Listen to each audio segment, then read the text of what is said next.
Right, dear friends, as we are just talking about the world under stress, and there will be much less room for people to migrate in the future. Now we go into global warming, how it's destroying our habitat. Global warming certainly will be unfair.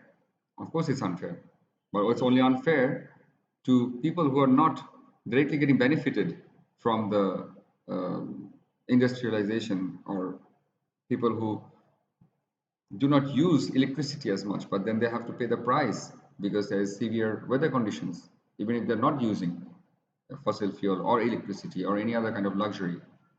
So we say global warming almost certainly will be unfair. Industrialized countries of North America and Western Europe and other countries such as Japan are responsible for the vast amount of past and current greenhouse gas emissions. Of course, there's a big name to be added into this. There's two names, there's China and India, which are now playing a key role in this global warming situation of the Earth and global greenhouse gas emissions. Of course, Germany and other countries in Europe which have been industrialized or achieved industrialized status a long time ago, these countries have been pumping carbon dioxide and other greenhouse gases for many, many years at the sake of development. So all these beautiful cities that you see with nice buildings and nice technology, it came at a price, the price that poor people in other countries who don't have the luxuries, they had to pay for their lives. They had to pay for their happy living. They cannot get food to eat. They cannot have a shelter to sleep. So these emissions are incurred for the higher standards of living enjoyed by the people in those countries. Like I said, this development has given higher standard of life, much more luxury, each household having 3 4 cars, every room having air conditions, people having uh, lights on all day, many gadgets, TVs and other refrigerators and other systems that stays on standby the whole day. So they have luxury, but their luxury, it costs a lot of people their dear lives in the poorer countries. Yet those who suffer most from climate change will be in the developing countries. It's very obvious that these developing countries who did not develop as much technologically, did not do as many pollution, does not release as much greenhouse gas in the air. These are the countries, due to the fact that they did not go through the industrial phase and they are not uh, ejecting as much greenhouse gas in the environment as the ones who did go through the development phase, they don't get any benefit. The ones who developed, they get benefit. The ones who didn't develop are the ones who are paying price for the countries, for the development of the other richer countries and the luxury of the wealthier nations. They have fewer resources for coping with the storms, with the flood, with the droughts, with disease outbreaks, and with disruptions to food and water supply. Now we see there is a very common practice in the Western world or developed countries. Whenever there is a natural disaster, when there is a flood, when there is a storm, when there's people dying, these countries they come up with a lot of money and they try to just pay off for what they have done to our world. Now, you see, money is it's only a monetary thing that does not last forever. It just stays. It can help for only a short period of time. It's not the money that we need. It's the money that should be used for developing technology to reverse what these developing countries or developed countries have already done to this earth. So, as long as along with supporting the poorer countries, providing with the basic necessities, I think these richer countries money should not only go for donations but also should be used for research and development and for the technology transfer. Now they have a lot of research and development, they are very developed, they've got good technologies, but they do not share this with the poorer countries. Now we need to understand, because developed countries, the Western countries who are developed, they have reached technological advancement a lot faster than the ones who are not developed. So it's only, but they're still paying the price. They're paying the price with their lives, with their livelihood, with their environment, with the homes, they're paying the price. So I want you to understand that these developing countries deserve not only financial support, they also need technological advancement from the developed countries. They're eager for economic development themselves. See, the richer countries, they're always eager for economic development for themselves. Very selfish. But may find that this already difficult process has become more difficult because of climate change. You see, now, when Germany, America, Japan, UK, Europe, all these countries were developing a lot faster a long time ago, from a long time before, and it's only natural that other countries, in due course of time, like small countries like our country, Bangladesh, or our neighboring country, India, the second largest population on earth, and China, the most densely populated, the highest populated country in the world. And this China, you can understand, you can know, you see, it's all over us. The China is the basic main manufacturer of the world's major maximum amount of technological device and other products. Not only technology, food technology, garments, commodities, necessities, everything, you name it, everything is made in China. Industrial material, commercial material, domestic material, everything gets made in China. So when China is making this, obviously they have to use some form of energy to manufacture these things. So when they're manufacturing these things to sell to the European countries and developed countries and American other countries, they are using fossil fuel and they're burning and emitting greenhouse gases in a large scale in China itself. And we blame China for it, which is, I don't think it's fair, because China is only producing things that we are using. We are the one who's buying from China, but we are not encouraging them, or we are not paying a higher price because we want the environment to be safer. Thus, they can use technology to manufacture the same product, but in a much more environmental friendly way. But instead of that, we want to make products for cheaper price and make big profits. Now you are making big profits, but our future generation, your son, your grandson, might come out crippled, might not even have a place, might not even have land remaining. So we have to bear that in mind, that we just don't live for today, we live for tomorrow as well. So you see, because if it was 50 years ago, 100 years ago, and Bangladesh wanted to develop, nobody would have said anything. You cut down the trees, you burn all the fuel. Nobody would have complained because everybody was also going through the same thing. Now, and also global warming did not affect, or we did not know, we were not aware of global warming as much in 100 years ago, as much as we are today. So now, when Bangladesh wants to develop, and China wants to develop, and India wants to develop, there is a big problem, because already the developed countries of the world on Earth have created such a big problem and such number of increasing global warming gases, and so thus increasing the global temperature. Now there's no room for anybody to develop anymore. So that's also very unfair, as we started this whole this paragraph, that global warming is certainly unfair to the people who are already suffering from the effects of global warming or other economically driven problems. The poorer nations of the world have done almost nothing to cause global warming, yet it almost exposed to its effects.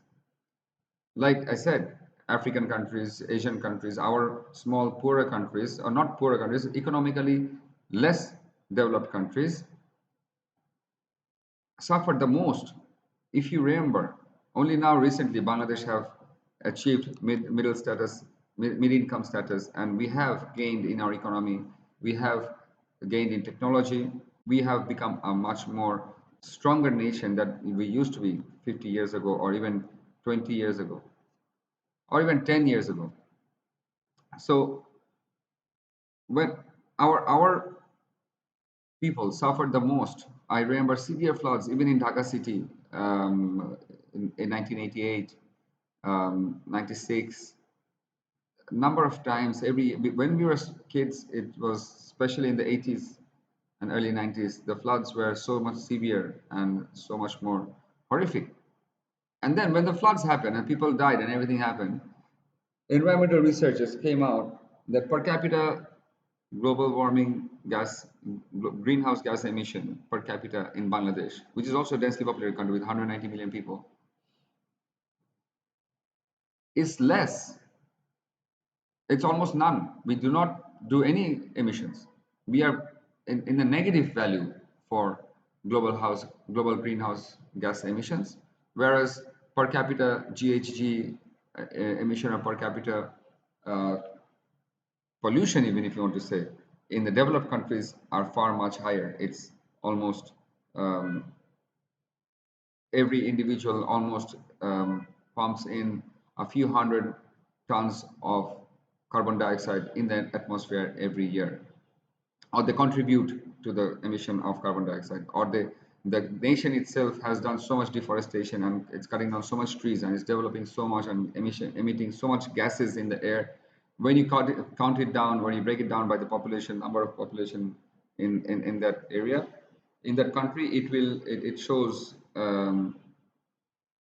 it shows how much we, without doing anything, are having to pay the price for other people's luxury. Now, there's in the IPCC, there was a protocol that was discussed that of carbon offsetting or carbon trading. Basically, what it means is when a developing country or a developed country like America will need to, they have already there's a bar, there's a line that only this country can have so much per capita pollution. So when countries, developed countries like China, like America, Europe, Japan, when they hit, when their emission, per capita emission of greenhouse gas or pollution reaches a certain limit, and it crosses the line, that over limit has to be adjusted with somewhere else in the world. So what they do is they come and offer developing countries or underdeveloped countries or countries which has more trees and more greenery and more water body and more natural resources than just pollution, or less industrialized countries.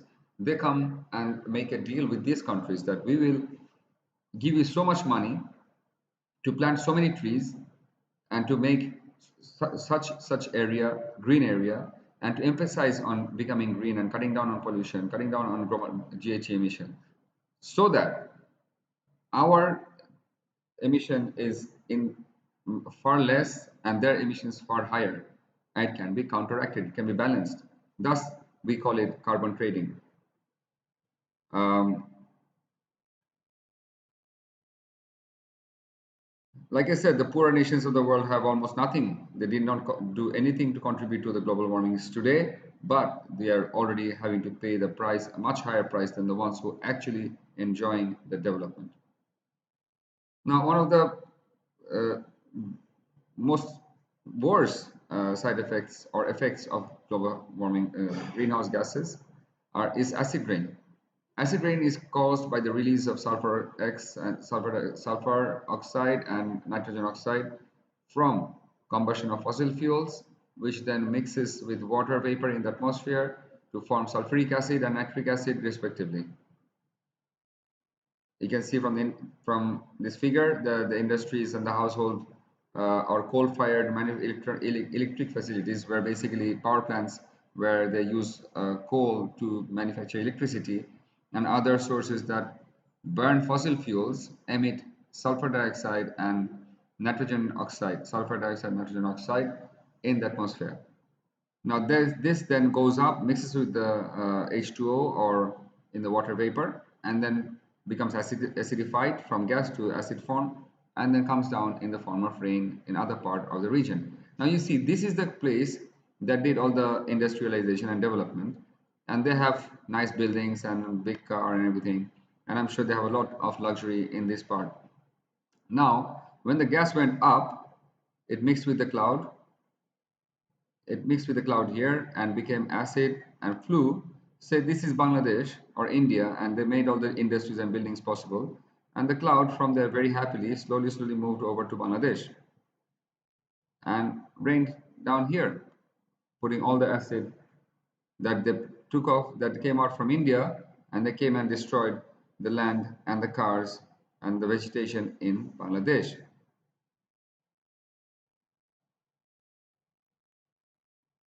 The effects of acid rain are as follows. Acidification of the lakes. The lake water will become acidified, thus killing all the fish and other species, other organisms in the water. Streams and even the soil. This acid will go in the soil, it will kill the vegetation, and it will also stay in the heavy metals or the elements will stay in the soil for a longer period of time, thus affecting any future cultivation or harvestation on that land. Direct and indirect effects, release of metals, like I said, heavy metals and elements will be released in the atmosphere through getting absorbed in the land from water in the rain. For example, aluminum, which washes away plants' nutrients. See, when aluminum comes down from in a certain area, it will wash away the nutrients from the land, so it's from the soil, and then you cannot grow anything much more healthy on that land anymore. Killing of wildlife, trees, crops, aquatic plants, and animals, decay of building materials and paints, statues, and sculptures. We have seen the reason we see buildings in Bangladesh or in our countries, dusty countries, or environmentally hazardous countries, we see that the buildings are fading away much quicker. If you have grill in your balcony and it's made of metal, like metal, MS metal, if it's made of iron, you see it rusts so quickly, and then it erodes very much faster than other places, just due to the effect of the acid rain or the acid in the atmosphere. Health problems, so the respiratory, burning skin and eyes. A lot of people these days are developing a lot more respiratory problems than we used to see before, just due because of inhaling the harmful gases, inhaling the heavy metals from the atmosphere, and then absorbing that into their lungs, thus causing long-term pulmonary conditions, pulmonary diseases. Also, if the acid rain falls on your skin, it's only natural, it's only normal that it is going to burn because it's acids in contact with skin or even the eye. Energy security. The basic aim of energy security for our nation is to reduce its dependency on the imported energy source for its economic growth. Say, for example, now we all know that what's happening in the world with Ukraine and Russia. Mr. Biden yesterday declared there'll be sanctions on import of fuel from gas or any kind of fuel from Russia. Now, this is okay for USA because USA itself, its domestic natural gas or oil reserves are enough to self-sustain. But a lot of countries, they do not have such luxury and they do depend on imported energy sources. Now, when you are dependent on an imported source of energy, your country's economy straight away directly gets dependent on that other country or the import of the fossil fuel that is very much essential for the development of the country. So,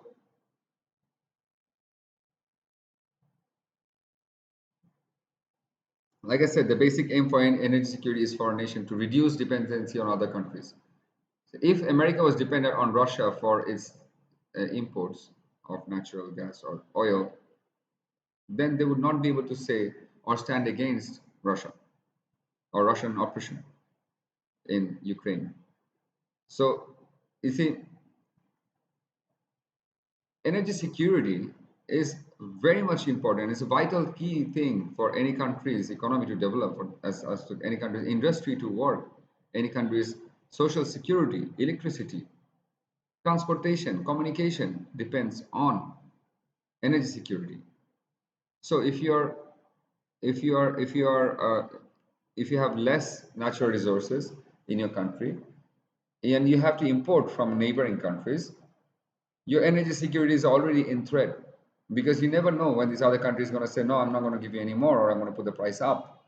So for achieving energy security or higher energy security or better energy security, we must always we must always think of self-sustainable long-term use of natural energy to drive the energy requirements for our country itself, or starting from our household, from our neighboring area, from our region. It can be taken into global initiative where we try to depend or develop our own energy sources.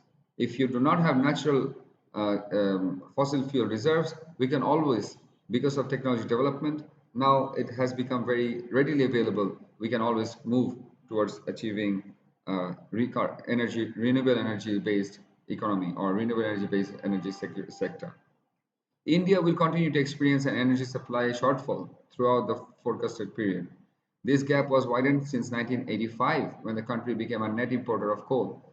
See, India, such a big country with such big coal reserves, they still need to import coal from other countries just because of the severely increasing demand due to industrialization for coal to as a source of energy.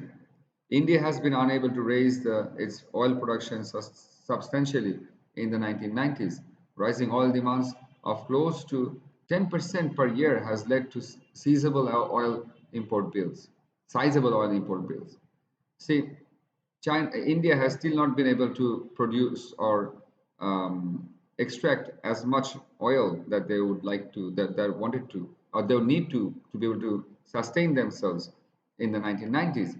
Thus, in the long run, the oil prices have gone up by 10%. That makes a big sizable bill for if a country is importing a net importer of coal and that import prices go up by 10%, the final bill is going to be quite a size. So in addition, the government subsidizes refines oil products prices, thus compounding this overall monetary loss to the government. So, and also in Bangladesh, we have diesel that is subsidized by the government. We buy the diesel from neighboring countries at $100 taka price, and then the government pays the subsidy and then sells it to us for 68 taka. Now, where is the rest of the 32 taka? This 32 taka is paid by the government. And now I'm starting to believe, and we want you guys to understand that this needs to stop. We need to stop subsidizing. The government needs to stop counting losses to help people move towards a fossil fuel based economy. We rather not use the fossil fuel. We rather use this money for research and development as to how we can more depend on natural renewable technology. Import of oil and coal have been increasing at rates of 7% and 16% per annum respectively. Import of oil and coal is from 7% to 16% per year from 1991 to 1999 period. In 10 years, almost more than double. Estimation indicates that oil imports will meet 75% of total oil consumption requirements and coal imports will meet 22% of total coal consumption requirements. Now there is still a far greater shortfall in the oil consumption, supply and demand. The consumption requirement only 75% is addressed by import, which is a big amount. 75% of any country's total oil consumption is imported and 22% of the coal consumption is imported. These figures makes a big difference in bills in monetary terms. As per requirement in 2006, the import of gas and LNG, liquefied natural gas, are likely to increase in the coming years. These energy imports dependence implies vulnerability to external price shocks and supply fluctuations, which threaten the energy security of a country.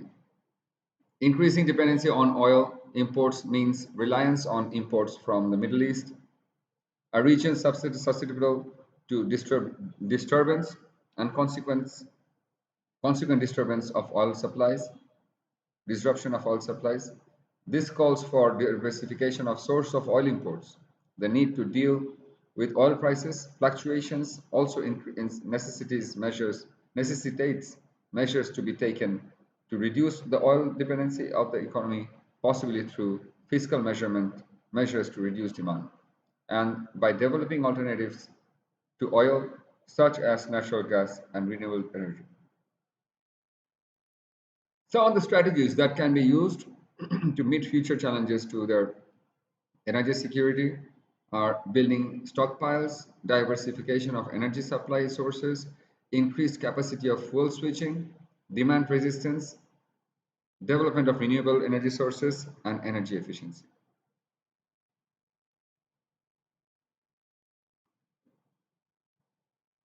Sustainable development. Now, sustainable development is what we are trying to achieve in the long run. Sustainable development, although all these options are feasible, their implementations will take time. Also, for countries like India, reliance on stockpile would tend to be slow because of resources constraint. Besides, the market is not sophisticated enough or the monitoring agencies experienced enough to predict the supply situation in time to take necessary action. Insufficient storage capacity is another cause for worry and need to be augmented if India or Asia or Bangladesh has to increase its energy stockpile. However, out of all these options, the simplest and the most easily attainable is reducing demand through persistent energy conservation efforts. Now, energy conservation is important. Coal and other fossil fuels, which have taken 3 million years to form, are likely to deplete soon. In the last 200 years, we have consumed 60% of all resources. For sustainable development, we need to adopt energy efficiency measures. So, my friends, the Earth's existence has been over 6 billion years, and in the 6 billion years, it takes almost 3 million years to form fossil fuel, and it's a cycle that will keep building, but it takes 3 million years. And in the 3 million years, only in the last 100 years, last 200 years, we have used 60% of our total natural reserves. We have used already 60% natural resources in only 200 years. So imagine in another 100 years, not even 100, another 50 years, I'd imagine the resource is going to run alarmingly low. Thus, we are trying to make a shift towards natural energy or renewable energy. And we also need to definitely adopt energy efficiency methods, not waste energy, make energy the most efficient way, and also make use of energy in the most efficient way. Today, 85% of primary energy comes from non-renewable and fossil fuel sources. 85% comes from burning fossil fuel and releasing global greenhouse gases is a very painful and it's a shocking number. And fossil fuel resources, coal, oil, etc. These reserves are continually diminishing with increasing consumption and will not exist for future generations, which is very sad. Which is very sad for us because we want to share our childhood with our future generation. Now, if the childhood was so very different, as if it was on a different planet, you cannot really relate or make any kind of example to the future generation as to they get inspired from it. Energy conservation. Energy conservation and energy efficiency are separate but related concepts. Energy conservation is achieved when growth of energy consumption is reduced. So when you try to control the increasing rate of consumption and try to keep it at a level, this is um, energy conservation. This is called energy conservation. That energy conservation is achieved when growth of energy consumption is reduced. So energy conservation will be easier to achieve if we depend less on renewable or less on fossil fuel and other harmful greenhouse gas emitting elements or products. Energy is measured in physical term. Energy conservation is achieved when growth of energy consumption is reduced, measured in physical terms. So the same amount of output is required, but the input energy level is lowered down, is called energy conservation. Basically, you input less and you take output more. That's using less resources and getting a higher output is called energy conservation. Energy conservation can therefore be the result of several processes or developments, such as productivity, increase of technological progress. On the other hand, energy efficiency achieved when energy intensity in a specific product, process or area or of production or consumption is reduced without affecting output. Consumption of or comfort level, promotion of energy efficiency will contribute to energy conservation and is therefore an integral part of energy conservation promotional policies.